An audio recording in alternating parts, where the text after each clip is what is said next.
저희가 오늘 마지막으로 다룰 주제는 금리 얘기입니다. 미국이 내일부터 FOMC 즉 통화 정책 회의를 열어서요.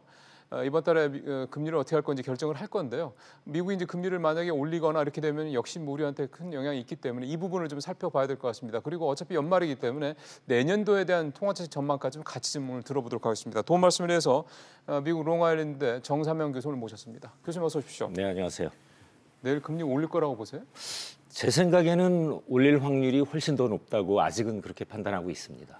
이렇게 전반적으로 올릴 거라고 보는 그 근거들은 뭐라고 봐야 됩니까? 한 달 전이죠. 한 달 반 전인가 11월 초에 그때 연준에서 이제 한 번 더 올렸을 때, 네. 그 당시에 12월 미팅에서 올릴 확률을 한 80%, 올리지 않을 확률을 한 20% 정도로 봤어요. 시장의 전문가들이 한 달 반 전에. 근데 지금은 이러저러한 이유 때문에 그 확률이 조금 낮아졌어요. 80에서 한 70% 정도. 그래서 한 7대 3으로 올릴 것 같다는 확률이 시장 전문가들이 보고 있고, 뭐 이유는 계속 언론에서 나온 것처럼 여러 가지가 있는데, 뭐 그 파월 의장이 11월 말에 뭐 그런 얘기했었죠. just below라는 단어를 써가면서 뭐 중립금리 바로 밑에까지 와 있다. 뭐 그런 얘기도 해가지고 시장에 어느 정도 시그널을 준 면도 있고, 또 뭐 행정부에서 트럼프 대통령을 비롯해서 몇몇 그 정치인들이 뭐 지금 당장 금리를 뭐 계속 올리는 거는 미국 경제에 큰 도움이 되지 않는다 하는 얘기도 있고, 뭐 등등 여러 가지 요인들 때문에 시장에서는 시장이라는 게 한쪽이죠. 시장의 한쪽에서는 좀 이거를 템포를 늦췄으면 그 의미에서 이번에는 좀 쉬었다 갔으면 하는 의미가 있는데 아직까지는 그게 그보다는 금리를 올릴 가능성이 높다. 훨씬 높습니다.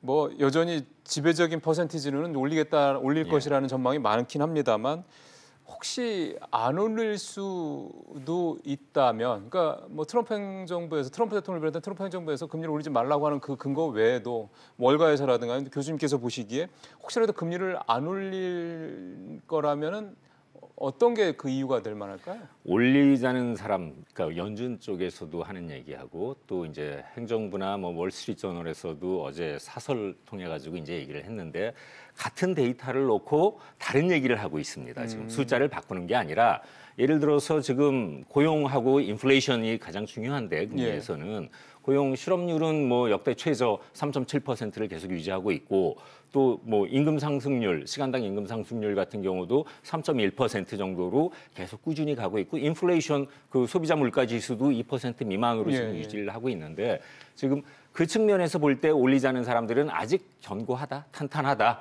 이게 지금 흔들리고 있지 않지 않냐 하니까 올릴 수 있을 때 올려놓자 하는 거고 또 그 반면에는 이거 봐라 지금 뭐 그렇게 계속 올라가고 있지도 않지 않냐 하면서 지금 올리는 거는 나쁘지 않, 그러니까 좋은 방향이 아니다 지금 그러고 있는데 지금 그러니까 인플레이션에서 이렇게 저희가 볼 때 원자재 가격을 많이 얘기를 하잖아요. 원자재 가격 얘기하면서 이제 뭐 농산물 또 뭐 원유 가격 등등 하고 있는데 이제 그런 원자재 가격은 계속 좀 하락하고 있어요. 지금 기름값 많이 떨어졌어요. 많이 떨어졌어요. 많이 떨어져가지고 지금 오펙에서 뭐 감산을 한 해 안 해 지금 그러고 있고 하는데 이제 그런 게 빌미가 되고 있는 거죠. 또 트럼프 행정부에서 트럼프 대통령 얘기는 뭐 앵커님도 아시다시피 트럼프 대통령이라는 분이 평생을 자기가 부동산 개발로서 성공한 사람이라 그분 입장에서는 금리가 굉장히 민감한 그 인생을 살아온 분이에요.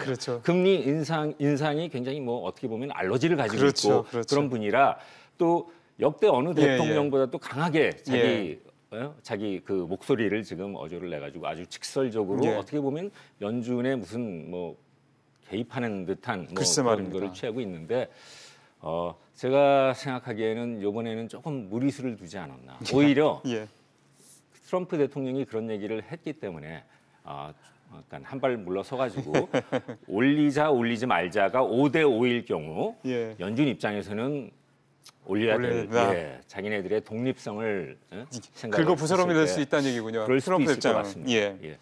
사실은 이제 뭐 이번에 금리를 뭐 올릴 가능성이 높다라고 말씀하시기 때문에 이제 그거는 이제 차치하고 사실은 중요한 게 이제 내년인 것 같습니다. 지금 미국 경제가 예상했던 것보다는 좀 더 내년에는 올해보다 훨씬 더 좀 떨어질 것이라는 전망들이 대부분 나오다 보니까 그럴 경우에 연준이 지난 연초에 얘기했던 것처럼 내년에도 그러니까 올해 4번 올리고 내년에도 서너 번은 올릴 수 있겠느냐라는 부분에 대해서는 이제 뭔가 좀 물음표가 생긴 것 같다는 얘기들을 많이들 하시거든요. 물음표가 생겼죠. 물음표가 생겼고 물음표 정도가 아니라 이제 그 기조는 변했습니다. 그래가지고 이제 내일 뭐 그 연준의 점도표라는 게 있죠. 예. 점도표가 나오면 이제 확인을 할 수 있을 텐데 원래는 내년에 3번 정도 올리는 걸로 지금 뭐 그렇게 예측을 하고 있었던 게 한 번에서 2번으로 떨어질 가능성이 굉장히 커졌습니다. 이번에는 올리지만 이 속도 조절을 내년에 한두 번 올리고 그 후에도 있으니까 2020년에 한 번 정도 더 올려서 원래 목표였던 3번 올리는 거는 채우되 그 정도로 갈 것 같습니다. 예. 그렇게 되면은 어쨌든 3번 정도 올라갈 게 한두 번 정도로 내년에 네.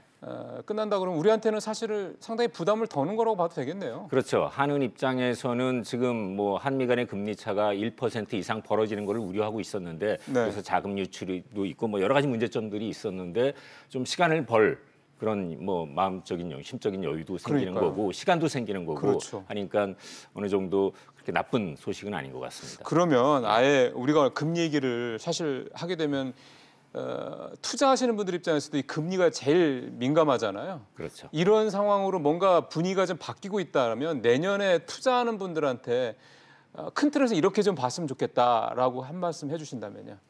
금리를 올리지 말자고 하는 거는 뭔가 불확실성이 커지고 있기 때문에 나오는 얘기지 않습니까? 예. 뭐 미국에서도 그렇고 그래서 나오는 건데 뭐 지금 미중 간의 그 무역 전쟁이 가장 큰 이슈가 그렇죠. 되고 있고 또 내년 봄 안에 그러니까 내년 상반기에 벌어질 수 있는 우리가 예측할 수 있는 뭐 국제 경제 이쪽 측면에서 볼 때 브렉시트라는 것도 저희가 무시하면 안 돼요.